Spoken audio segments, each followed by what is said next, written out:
सुविधा जे लाइ हुन सां जेका गुज़री उहा वरी ॿी के न्याणी सां न गुज़रे, इन लाइ असां एहतिजाज था करूं हुनजे कातिलनि खे फुलपोर गिरफ़्तार करे अहिड़ी सज़ा ॾिनी वञे जो हू वरी ॿिए कंहिं सां त अहिड़ी हरकत करण खां लाराइनि।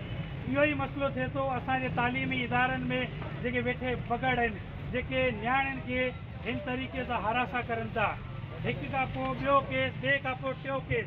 आख़िर असां सिंध जा माण्हू पंहिंजी न्याणियुनि जा केतिरा केस लड़ूं, छो असांखे इंसाफ़ कोन थो कयो वञे? हिकिड़ी न्याणी पोइ ॿी न्याणी, ही तालीमी इदारा आहिनि या पोइ लाशूं ठाहिण जा कारखाना आहिनि? असां अॼु हिते सभु गॾु थिया आहियूं सिर्फ़ु पंहिंजी न्याणियुनि जी हिफ़ाज़त लाइ, उन्हनि लाइ इंसाफ़ वठण लाइ।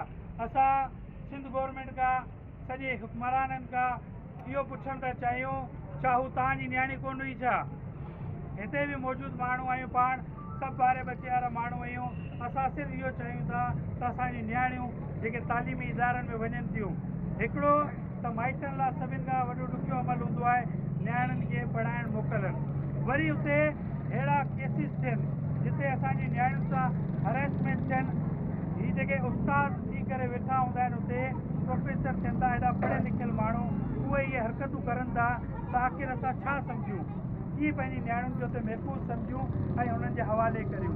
हालांकि उस्ताद पीउ जो उहिदो रखे थो, ऐं जेकॾहिं इदारनि में अहिड़ियूं बि हरकतूं थियनि त उनखां पोइ असां छा सम्झूं?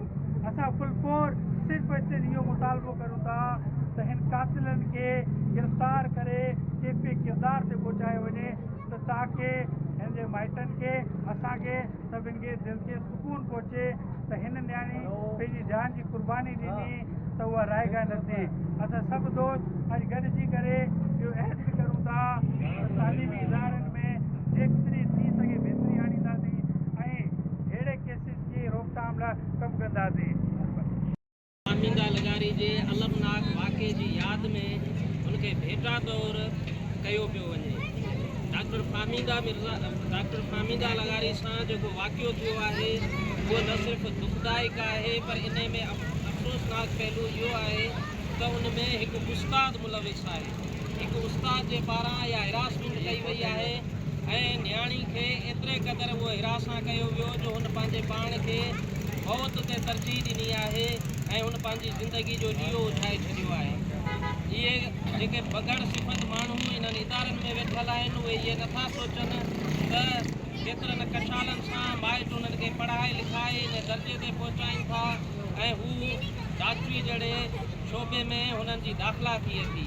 हीउ तमामु हिकिड़ो ॾुखियो प्रोसेस हूंदो आहे जंहिंमहिल गुज़री उहे ॿार उन मक़ाम ते पहुचनि था, पर उते जेके इहे बगड़ वेठल आहिनि इहे हुननि खे हिरासा करे उन्हनि खां जीअण जो हक़ बि खसे था वठनि। असीं PTLF जे तरफ़ां असांखे इहो अफ़सोस थो थिए त उन में जेको प्रोफेसर मुलविस आहे उहो हिकिड़ो प्राइमरी उस्ताद आहे। असीं उहो सुवाल था कयूं बायोमेट्रिक अमले खां, उते जे तालका एजुकेशन ऑफिसर खां, उते जे डिस्ट्रिक्ट एजुकेशन ऑफिसर खां, त छा तव्हां उहे निंड अगोर निंड में सुतल हुआ? उन उस्ताद कीअं पे ॿ ड्यूटियूं कयूं ऐं उहो उस्ताद कीअं उन पंहिंजी ड्यूटी छॾे ऐं हिकिड़े अहिड़े इदारे में पियो कमु करे जिते हू ॿियनि ॿारनि खे पढ़ाए पियो एज़ ए डॉक्टर? छा असांजो सॼो सिस्टम अहिड़ो करप्ट थी चुको आहे? असांखे त इन ॻाल्हि ते हैरत थी थिए त बायोमेट्रिक अमलो कल्ह हिकिड़ी जेको आहे अजीब ॻाल्हि थी आहे त हिकु उस्ताद सदाईं ड्यूटी कंदड़ उहो जॾहिं पंहिंजी हक़ी मोकल ते वियो आहे त उनखे गैर हाज़ुर कयो थो वञे ऐं उते उन जेको आहे हिकिड़े डॉक्टर खे, हिकिड़े उस्ताद खे उहो सालनि जा साल पंहिंजी ड्यूटी तां गैर हाज़ुर आहे, उनखां पुछण वारो केरु कोन्हे। इन शइ जो एहतिसाब केरु कंदो? असां कॾहिं बि PTLF कॾहिं बि कंहिं घोसड़ू उस्ताद सां गॾु कान बीहंदी। असां अहिड़नि हर जेको आहे करप्ट माण्हुनि जी मुखालफ़त कंदासीं। असीं हिन सिस्टम खां इहा गुज़ारिश था कयूं त हिन जी बिल्कुलु जांच कई वञे ऐं न सिर्फ़ु उन मुलविस किरदार खे, पर उते जे PO खे ऐं जेको CMO आहे उन खे बि जेको आहे हिन जांच में शामिलु कयो वञे त हुननि खां इहा गिफ़लत कीअं थी आहे।